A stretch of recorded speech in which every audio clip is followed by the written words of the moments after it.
The Santa Fe sun was a relentless flare, baking the city's adobe walls and turquoise markets in a dry, golden heat. It was mid-July, and I just returned to our Canyon Road casita from a 4-day architecture symposium in Tucson when I found it. A Spotify playlist on our shared account titled Desert Nights, with songs I didn't recognize, moody indie tracks and sultry jazz, not my folk or Lauren's acoustic vibes. The playlist was created last Saturday, when she'd said she was at a pottery workshop in Taos. I opened it on my phone, the cover art, a cactus silhouette, and felt a hitch, like I'd misread a blueprint. I'm not the guy who overreacts to small shifts. At 39, I've learned most designs have revisions. I'm an architect. I draft plans, catch flaws before the concrete sets. Lauren and I have been married 7 years. Our life a warm blend of her pottery business, my sustainable builds, and evenings at rooftop cantinas. But that playlist was askew in the schematic, a note that didn't align. I set my phone down, poured a mezcal from our bar cart, and stood by the casita's courtyard. The Sangre de Cristo Mountains, a jagged shadow, the air sharp with piñon and distant mariachi. Maybe it was a workshop thing, I told myself. Maybe a friend's. But Lauren hadn't mentioned any new music, and my architect's eye, the one that spots a shaky beam, said something was off. Lauren was out when I got home, her text saying she was at a gallery opening for a local artist. She'd been busier lately, her evenings filled with client meetings or kiln sessions, her phone glowing with notifications she'd dismiss with a quick smile. I didn't question either pottery was her art, her glazed bowls in every Santa Fe boutique, but now, that playlist was a fault line. I sat on our woven sofa, the playlist open on my laptop, and noticed something else. A collaborator on the playlist, C. Vega, with a profile pic of a guy in a linen shirt, desert sunset behind him. Lauren came home around 10, her clay-streaked apron swapped for a flowy turquoise dress, her auburn hair loose, a tote bag slung over her shoulder. "Hey, Blueprint," she said, her smile bright as a tall sky, kicking off her sandals. She smelled like sage and wine, her usual post-gallery scent. Tucson was all models and mojitos, right? Dusty, technical. "Missed you," I said, keeping it smooth, the playlist heavy on my mind. "Found this on Spotify." I showed her the Desert Nights playlist on my phone, casual as a sight check. "Yours?" Her smile held, but her eyes flicked to the screen, quick as a cracked foundation.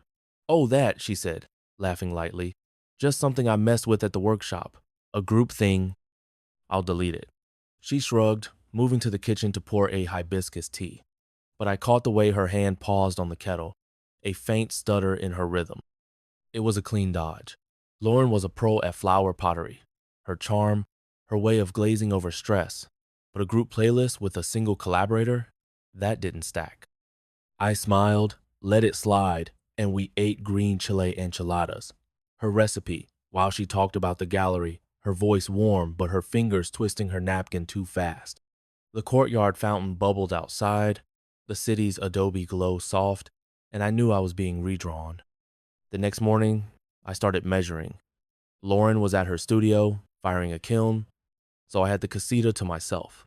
I checked Spotify again, no changes to the playlist, but see, Vega had added a new track, a slow jazz number yesterday. I searched C. Vega online. Up popped Carlos Vega, a 35-year-old photographer based in Santa Fe, all desert chic with a man bun and leather bracelets in his portfolio shots. His Instagram was a reel of Canyon shots and gallery candids, including a post from the Taos workshop, a pottery wheel with Lauren's hands shaping clay, captioned craft, soul. She'd liked it, commented a flame emoji. My chest tightened, but I kept drafting. I didn't want to believe it. Lauren was soulful, not sly. She'd spend hours at her wheel, her face lit with focus, leaving me clay-smudged notes with tiny hearts. But that playlist was a misaligned beam. I checked her phone later, while she was watering the courtyard succulents, feeling like a creep, but too deep to stop. Her texts, with Carlos V, were buried in a thread labeled Art Collab, but they weren't about pottery. That night was magic, he'd written. "You're my spark," she'd replied with a cactus emoji. I set the phone down, The fountains gurgle, a dull thud. I needed more than text, something she couldn't reshape. On Wednesday, Lauren said she was meeting a client at a rooftop cantina in the rail yard district. I wasn't convinced. I borrowed a friend's dusty Jeep less flashy than my black F-150 and followed her. Santa Fe's streets shimmered with sunset, the air dry with dust and sage, the sky a blazing orange. She parked near the cantina, stepped out in a linen skirt I'd never seen, and went inside. I waited, parked a block away, my pulse loud against the mariachi, drifting from a nearby plaza. She didn't come out for 2 hours. When she did, a man was with her lean, in a linen shirt, with the easy swagger of an artist. They didn't touch, but their laughter was too fluid, too warm. I snapped a photo, zoomed in, definitely Carlos from his Instagram. I drove home, the adobe walls blurring, my anger hotter than the desert sun. Back at the casita, I got structural. I'm no tech wizard, but I know precision. I installed a tracking app on her phone, hidden in a fake gallery Invitesh never noticed. It showed her at the cantina again the next Tuesday, then at a coffee shop on Guadalupe Street the following night. I checked her bank app, 90 at the cantina, 150 at a boutique for event clothes she hadn't mentioned. New skirt, maybe for him? I found a receipt in her tote bag, tucked in a side pocket, 2 margaritas at the cantina, dated last Wednesday, server's name, Mila. I went to the cantina the next day, found Mila, and played the concerned husband. My wife was here, I said, showing Lauren's photo. She okay? Saw her with someone. Mila nodded, wiping a glass. The Potter? Yeah, she's in a lot with that photographer Carlos. Always laughing. I tipped her, 20 and left, my jaw tight. I started asking around. Our neighbor, Rosa, a weaver who sold at the same markets as Lauren, mentioned seeing her with a camera guy at a rail yard art walk a few weeks ago. Thought he was a vendor, she said, threading her loom. I forced a smile, my chest heavy. Then I called Lauren's friend Sophia, a fellow potter, under the guise of planning a surprise glaze demo. Sophia was chatty but slipped that Lauren had been obsessed with photography and hanging with a new artist. New artist, sure. The evidence was mounting, but it wasn't just about the blueprint. I was cracking, caught between rage and loss. I kept seeing Lauren's grin, the one that warmed our casita, now aimed at him. I wasn't sleeping, the Santa Fe heat pressing in, the fountain's gurgle a constant prod. Where had I gone wrong? Was I too rigid? Too lost in drafts? Lauren lived for texture her clay, her glazes, her need to shape raw earth. Maybe Carlos was her new medium, a form I couldn't mold, but that didn't make it right. I got lucky one morning. Lauren left her sketchbook open, and inside was a doodle of a camera with CV scratched beside it, dated last week. I pocketed the page, my mezcal sour, the desert still shimmering. This wasn't a one-off. This was a new design. The moral weight hit me like a collapsed scaffold. I could confront her now, redraw the plans. But what then? Divorce? Vengeance? I didn't want to be the guy who torches his life, but I couldn't be the one who ignores it, either. Lauren wasn't just cheating, she was sculpting a new vision, one where I was the rough clay. I was done with that. I started planning, not just to catch her, but to make her see me, the guy she thought she could outshape. The playlist, the doodle, the texts, they were my elevation, and I was ready to build. Santa Fe's July heat was a persistent pulse, the city's adobe glowing under a relentless sun, the air thick with piñon and faint mariachi from the plaza. A week had passed since I found the Desert Nights playlist on our shared Spotify. Its sultry tracks and cactus cover a fault line in Lauren's story about her Taos workshop. My investigation had drafted a brutal schematic, flirty text with Carlos Vega, the photographer, labeled Art Collab, GPS tracks to a rail yard district cantina, a camera doodle with his initials, a margarita receipt, and Rosa's remark about Lauren with a camera guy. Evidence was just the framework I needed Lauren to face the fracture. To see the husband she'd glazed over in her new design, I planned the confrontation like a structural review, calculated and unshakable. No outburst in our Canyon Road casita, no ambush over green chile. I chose the rooftop cantina in the rail yard, her favorite spot for client drinks, where she thought her curated life was bulletproof. She'd mentioned a gallery mixer there on Saturday, so I texted I'd join for a quick toast, framing it as support for her pottery hustle. "Love that you're coming," she replied, with a cactus emoji, oblivious to the blueprint I was finalizing. She thought she'd shaped her secrets. She was about to meet the architect who'd measure her lies. That morning, I locked in my elevation. The playlist screenshot, the doodle, printed text, GPS logs, the cantina receipt, and a photo of her and Carlos outside the bar. Their laughter, a stark angle.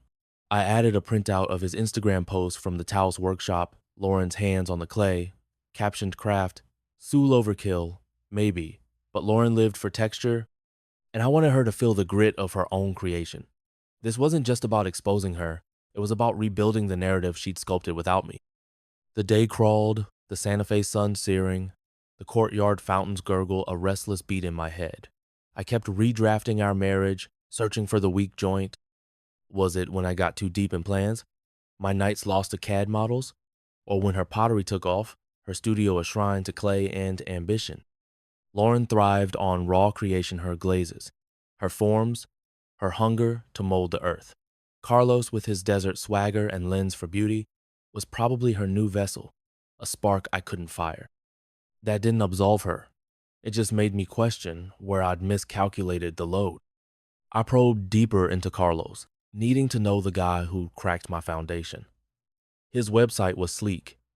Freelance photographer, Santa Fe resident, specializing in desert portraits and gallery shoots. His Twitter was loser snaps of sunsets, quotes about art, a retweet of Lauren's pottery market post, dated a month ago. He wasn't a schemer, just a guy with a camera and a knack for capturing moments. That should have dulled the sting, but it didn't. Lauren wasn't chasing a futures, she was chasing a frame, and I was the rough sketch she'd discarded. I called Lauren's friend Sophia again, posing as the doting husband, planning a feature for her next market stall. Sophia was breezier this time, maybe sipping sangria. "Lauren's unstoppable," she said. "She and Carlos are like this art duo, always at that cantina dreaming." I thanked her, my mezcal warm, the casita's adobe walls pressing in. Duo, another line in the plan. By afternoon, I was restless, pacing the courtyard, the succulent shadows sharp under the sun. The moral dilemma was a stress test on my core. Confronting her would brace the structure. But what then? Divorce was the cleanest demo, but did I want to raise 7 years over an affair? Or was this about pride? Proving I wasn't the guy she could outmold. I could shatter her send text to her boutique buyers, crack her pottery brand. But that felt like vandalism, and I wasn't that unhinged. Or was I? The heat blurred everything, like the truth was melting in the glare. I got to the cantina's rooftop early, the space a vibrant mix of chilly lights and weathered wood, the Sangre de Cristos a purple smudge in the distance, the air heavy with sage and tequila. The crowd was pure Santa Fe, artists in linen, gallery types in turquoise, sipping palomas to a mariachi guitar's hum. I wore a tailored chambray shirt, blending in but feeling like a draftsman at a kiln firing, my schematic tucked in a leather folder. I claimed a corner table, private but with a view of the stairs, and ordered a mezcal neat. The playlist screenshot sat heavy in my pocket, a trigger for the takedown. Lauren arrived at 8:15. A vision in that new linen skirt, her auburn hair loose, a margarita in hand. She worked the rooftop like a potter, all warmth and flow, charming a gallery owner, her laugh a soft chime over the guitar. I watched her, my chest tight, remembering the woman who'd leave clay hearts on my desk, her fingers smudged with glaze. Now, she was a stranger, shaping a world I wasn't part of. Then I saw him, Carlos, in a white linen shirt, lingering by the bar, his eyes tracking her. Their glances met, a silent spark, and my blood surged. I waited, letting her think she was untouchable. She spotted me by the table, waved, and glided over, her smile a perfect glaze. "You're here," she said, kissing my cheek, her sage scent sharp. "This mixer's my vibe. Glad you made it, Ethan." "Couldn't miss it," I said, my voice steady. Found something on Spotify. I slid the Desert Nights screenshot across the table, the cactus art stark under the chilly lights. Her smile froze, her eyes locking on it. What's that? She said, her voice tight, still playing the artist. Ethan, you kept that? It's just a workshop thing. You're overthinking it. Am I? I set the doodle down, Carlos's initials clear. Then, there's this. I opened the folder, spreading the text, GPS logs, receipt, and his Instagram post like a failed stress test. Her face didn't crack, but her hand gripped her margarita, the ice clinking. Ethan, this is crazy, she hissed, her eyes darting to the crowd to check for eyes. You're spying on me? That's desperate. Desperate? I leaned in, my voice low, sharp as a steel beam. Desperate's lying about Taos while you're sipping margaritas with Carlos Vega. Every Tuesday at this cantina. I've got your text, your GPS. Even Mila the server knows you're dreaming. Want to call it a collab again? Her jaw tightened, and for a moment, I thought she'd bolt. But she stayed, her eyes blazing like a kiln fire. You're twisting this, she said. Carlos is a partner, a muse. You're too busy drafting to get my soul. A muse? I laughed, cold and jagged. You're texting him sparks, buying skirts, sneaking to galleries. What is it, Lauren? His camera? His desert vibe? Or just the thrill of erasing me? She flinched, but she didn't break. You don't get it, she said. You're so structured. Carlos feels alive. He gets my art. This, she gestured at the papers, is nothing. It's not what you think. Nothing? I tapped the doodle. You're in deep, and I've got the elevation. Keep shaping, Lauren. It's almost a masterpiece. A gallery owner glanced our way, sensing the tension, but I waved him off with a tight smile. Lauren sipped her margarita, her eyes locked on mine, recalculating. What do you want? She said finally. To ruin my night, my brand? Go ahead, Ethan. You're not as noble as you think. I want the truth, I said. No glaze, no spin. You owe me that. She leaned back, crossing her arms. Fine. Yes, I've been with him. It's not love, it's a pulse. You wouldn't understand. A pulse. The word hit like a collapsed truss, but I didn't waver.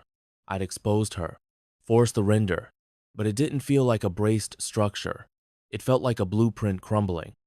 We stood there, the mariachi guitar strumming, the cantina's lights too warm, like they were spotlighting our unraveling. I could have walked away, left her with the schematic and the crowd, but part of me needed more not an apology, but a why. Was it really a pulse, like she said, or was she chasing a form I'd failed to mold? I thought about our early Daisha dragging me to mesa hikes, her laugh when I tripped on a cactus. Where had that Lauren gone? You could have told me, I said quieter now. If you needed a pulse, you didn't have to reshape us. She looked away, her fingers tightening on her glass. You wouldn't have seen it, she said. You're always so measured. It stung because there was a shard of truth there. I'd been rigid, my life a grid of plans and renders, but that didn't justify her. Nothing did. I closed the folder, left the doodle on the table. Keep your pulse, I said, but don't expect me to fire it. I turned and walked out, the cantina's glow fading, the Santa Fe night dry and sharp. The city hummed, daring me to decide. Divorce was the cleanest rebuild. But did I want to scrap 7 years entirely? I could torch Herson the text to her buyers, shatter her pottery grid, or I could walk away, redesign, build a life that didn't crack on her lies. The playlist was still on my phone, a weight I wasn't ready to delete. I kept walking, the desert cooling, and felt the first trace of a new draft knot closure. But possibility.